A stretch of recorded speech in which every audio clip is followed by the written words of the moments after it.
Hey everyone, welcome back to the channel. Today, we're taking our taste buds on a trip to South Korea, and let me tell you, it's going to be an explosion of flavor. We're about to dive deep into the heart of Korean street food culture, exploring the sights, smells, and most importantly, the incredible tastes that make it so special.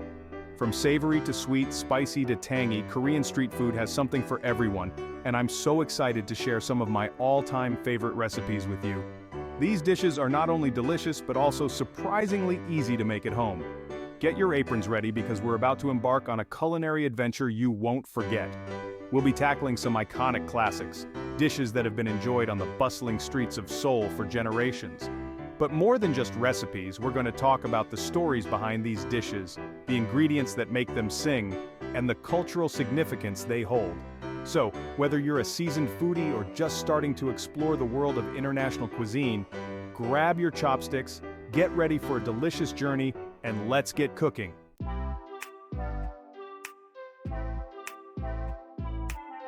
Alright folks, let's kick things off with a true Korean street food icon, Teok Baki. These chewy, spicy rice cakes are a staple in Korean cuisine, and for good reason. Imagine sinking your teeth into these soft, pillowy rice cakes, coated in a fiery, savory sauce that's both sweet and spicy. It's a flavor combination that's absolutely addictive. The beauty of tteokbokki lies not only in its incredible taste, but also in its simplicity. With just a handful of readily available ingredients, you can recreate this beloved street food dish right in your own kitchen. We'll be using traditional Korean gochugaru chili flakes for that signature red hue and fiery kick. The magic truly happens when those rice cakes soak up all the flavors of that rich, umami-packed sauce. We're talking about a symphony of gochujang, Korean chili paste, gochugaru, soy sauce, a touch of sweetness, and just a hint of sesame oil for that extra layer of aroma. Trust me, the aroma alone will have your mouth watering. To add even more texture and flavor, we'll be throwing in some thinly sliced fish cakes, crunchy vegetables like cabbage and scallions, and a sprinkle of sesame seeds for the perfect finishing touch. For our tteokbokki, we'll be using cylindrical rice cakes, which are readily available at most Asian grocery stores. These little guys are the heart and soul of the dish, providing that satisfyingly chewy texture that perfectly complements the bold flavors of the sauce. Next up, we have our trusty gochujang, a fermented Korean chili paste that adds a unique depth and complexity to the dish. And of course, no tteokbokki is complete without gochugaru, Korean chili flakes, which provide that vibrant red color and a punch of heat. Finally, we have our supporting cast of characters. Soy sauce for that savory umami depth, a touch of sugar to balance out the spice, and a drizzle of sesame oil for a nutty aroma that will make your kitchen smell absolutely incredible. Now that we have all our ingredients prepped and ready to go, let's get cooking. First things first, we'll soak our rice cakes in warm water for about 20 minutes. This will help soften them up and ensure they cook evenly in the sauce later on.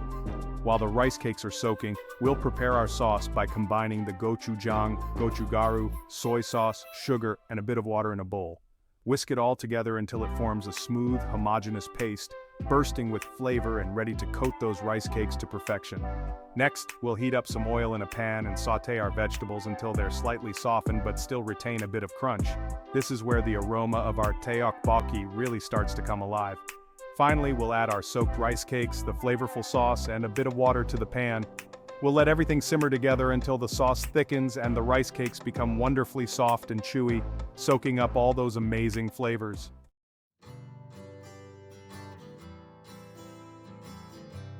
Alright folks, now that we've satisfied our spicy cravings with some fiery tteokbokki, it's time to indulge our sweet tooth with another Korean street food favorite, hotteok.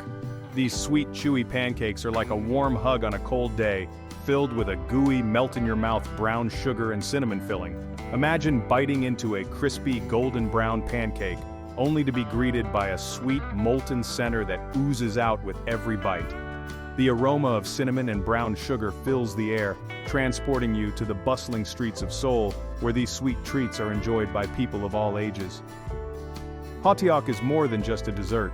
It's a symbol of comfort and warmth, often enjoyed during the colder months. The combination of the chewy dough, the sweet and fragrant filling, and the optional sprinkle of toasted sesame seeds creates a symphony of textures and flavors that is simply irresistible. And the best part, hotteok is surprisingly easy to make at home. With just a few pantry staples and a little bit of love, you can recreate these delightful Korean pancakes in your own kitchen and share them with your loved ones. To create our hotteok dough, we'll start with a simple mixture of all-purpose flour, glutinous rice flour, instant yeast, sugar, salt, and warm water. The combination of these flours creates a dough that is both chewy and slightly crispy, the perfect texture for our pancakes. We'll knead the dough for a good 5 to 7 minutes until it's smooth and elastic. This step is crucial for developing the gluten in the flour, which will give our hotteok that satisfyingly chewy texture. As you knead, you'll notice the dough transforming from a sticky mess into a smooth, pliable ball. That's when you know it's ready. Once our dough is kneaded to perfection, we'll cover it with a damp cloth and let it rise in a warm place for about an hour, or until it has doubled in size. This resting period allows the yeast to work its magic, creating air bubbles that will give our hotteok a light and airy texture. While the dough is rising, we'll prepare our irresistible filling. In a bowl, we'll combine brown sugar, ground cinnamon, and a pinch of salt. This simple yet flavorful mixture will transform into a gooey molten center once it hits the hot pan. Now comes the fun part, cooking our hotteok. We'll heat up a generous amount of oil in a non-stick pan over medium heat. You'll know the oil is hot enough when a small piece of dough dropped into the pan sizzles and floats to the top immediately. While the oil is heating up, we'll divide our risen dough into equal-sized balls. Flatten each ball into a disc, then place a spoonful of our brown sugar filling in the center. Gently bring the edges of the dough together to enclose the filling completely, pinching and twisting to seal it tightly. Now, carefully place the filled dough balls, seam side down, into the hot oil. We'll cook them for a few minutes on each side, using a spatula to gently flatten them into pancake shapes as they cook. The key here is to cook them over medium heat so that the filling has a chance to melt completely while the dough cooks through and turns golden brown. Once our hotteok are beautifully browned and crispy on both sides, we'll remove them from the pan and let them cool slightly before serving. Be careful though, as the filling will be extremely hot. I like to enjoy my hotteok while they're still warm, with the brown sugar filling oozing out with every bite.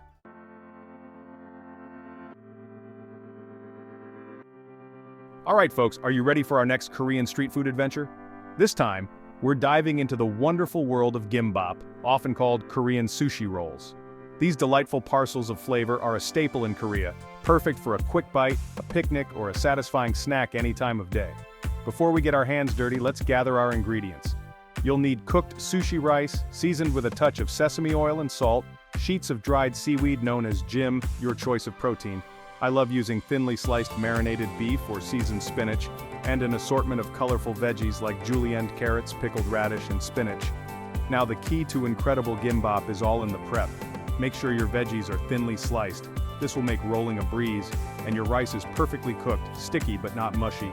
Once you have all your ingredients prepped and ready to go, it's time to move on to the fun part. Assembling our gimbap. Grab your bamboo rolling mat and let's get rolling.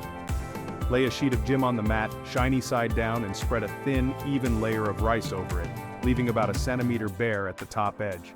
Now here comes the fun part, layering on your fillings. Start with your protein of choice. I'm going with some savory marinated beef today, followed by your colorful array of veggies. Remember, less is more with each ingredient to prevent overstuffing and ensure a tight roll. You want each bite to be a harmonious explosion of flavors and textures. Once you've arranged your fillings, it's time to channel your inner sushi chef and get rolling. Using the bamboo mat, gently lift the edge of the jim closest to you and start rolling away from you, tucking in the fillings as you go. Keep the roll tight and even, pressing gently as you roll to create a compact and beautiful gimbap. Now that you've rolled your gimbap masterpiece, it's time for the final flourish. Lightly moisten the bare edge of the jim with a bit of water to seal the roll. Then, using a sharp knife, slice the gimbap into bite-sized pieces.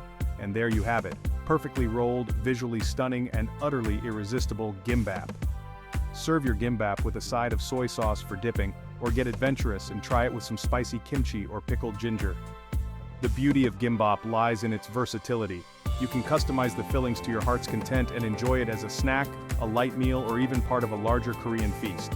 So, gather your ingredients, embrace the art of rolling, and treat your taste buds to the deliciousness that is gimbap. Stay tuned, because up next we're diving into another Korean street food favorite, the comforting and savory Odang.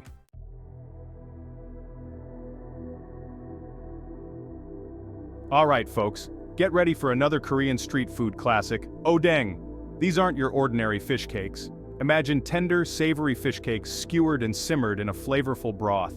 It's the ultimate comfort food, especially on a chilly day.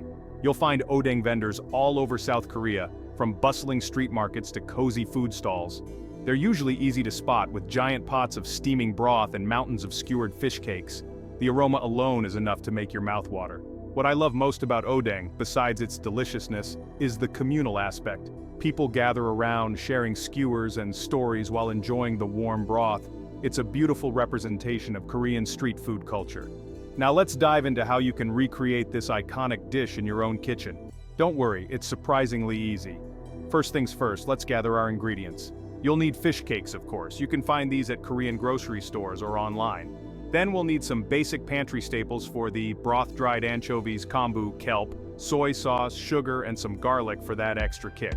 Now, for the prep work, it's pretty straightforward. Rinse the anchovies and kombu to remove any impurities. For the fish cakes, you can use them as is or slice them into smaller pieces for easier eating. Some folks like to create decorative cuts for a fancier presentation, but it's totally optional.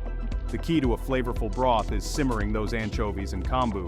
Add them to a pot of water, bring it to a boil, then let it simmer for a good 20 to 30 minutes.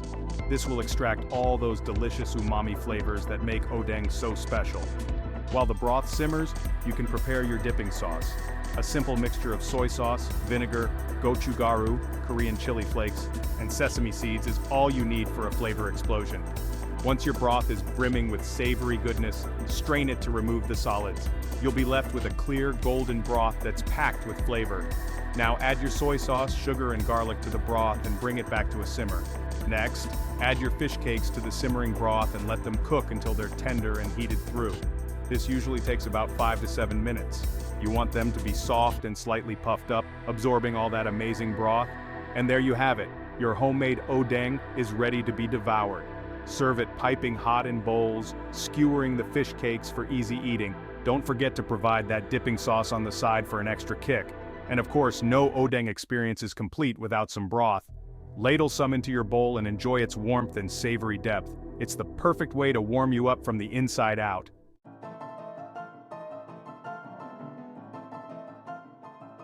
Get ready for a sweet treat that's as adorable as it is delicious. Bungo Pang. This popular Korean street food is a fish-shaped pastry with a delightful surprise inside. Imagine a crispy, golden brown exterior similar to a waffle, but with a softer, cake-like texture. And inside, a sweet and creamy red bean paste that's just the right amount of sweet. It's like a warm hug in dessert form. You'll often find Bungo Pang vendors set up near schools and busy streets, their griddles sizzling with these adorable fish-shaped treats. The aroma of the batter cooking, combined with the sweet scent of red bean paste, is simply irresistible. But you don't have to travel to Korea to experience this delightful dessert. With a few simple ingredients and a special Bungo Pang pan, you can recreate this street food favorite in your own kitchen. Let me show you how. Making the Bungo Pang batter is easier than you might think. We'll start with some basic pantry staples: flour, sugar, baking powder, and salt. Whisk these dry ingredients together in a large bowl. Next, we'll add our wet ingredients: milk, eggs, and melted butter. The milk and eggs add richness and moisture to the batter, while the melted butter ensures a tender and slightly crispy texture. Now, here's a crucial step. Don't overmix the batter. Overmixing will develop the gluten in the flour, resulting in a chewier, less desirable texture. Gently whisk the wet ingredients into the dry ingredients until just combined. A few lumps are totally fine. Once your batter is ready, cover the bowl and let it rest for about 30 minutes. This allows the gluten to relax, resulting in a lighter and more tender Bungo Pang. While the batter rests, we can prepare our filling. Traditionally, Bungo Pang is filled with sweet red bean paste, which you can find at most Asian grocery stores. However, feel free to get creative with your fillings. Custard, Nutella, or even fruit jams would be delicious variations. Now for the fun part, cooking the Bungo Pang. You'll need a special Bungo Pang pan, which you can find online or at Korean grocery stores. These pans have fish-shaped molds that give the Bungo Pang its iconic shape. Heat the pan over medium heat and lightly grease the molds with oil. Once the pan is hot, pour the batter into each mold, filling them about 2/3 full. Then, add a generous spoonful of your chosen filling to the center of each batter-filled mold. Finally, cook the Bungo Pang for a few minutes on each side until they are golden brown and cooked through. The result? Crispy golden fish-shaped pastries filled with your favorite sweet fillings, a true taste of Korea.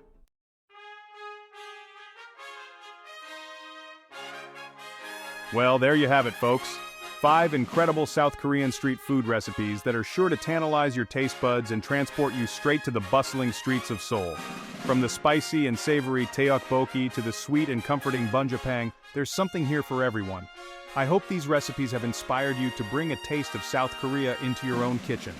Remember, cooking is all about experimentation and having fun, so don't be afraid to get creative and make these recipes your own. Thanks for joining me on this delicious journey. For more amazing food and drinks tips and recipes, subscribe to our channel and click the bell icon so you never miss an update from us. Tell us about your thoughts in the comment section. Check out our other videos for more culinary inspiration. We love you. Until next time, keep cooking, stay adventurous.